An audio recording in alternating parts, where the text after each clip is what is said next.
शिक्षण क्षेत्रातील ताज्या घडामोडी पहा फक्त KB न्यूज TV महाराष्ट्र या चॅनलवर।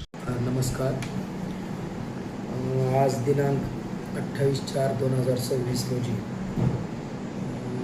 खाजगी प्राथमिक शिक्षक व शिक्षकेतर कर्मचाऱ्यांचे सेकंड लॉटमधील वेतन हे संध्याकाळपर्यंत जमा होईल।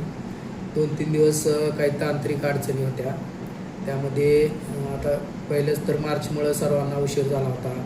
त्यातल्या त्यात सर्व संघटनापैकी शिक्षक महासंघाचे सर्व पदाधिकारी आणि पुलारी सर यांचं वारंवार पाठपुरावा होता, परंतु आम्हाला तांत्रिक अडचण होती।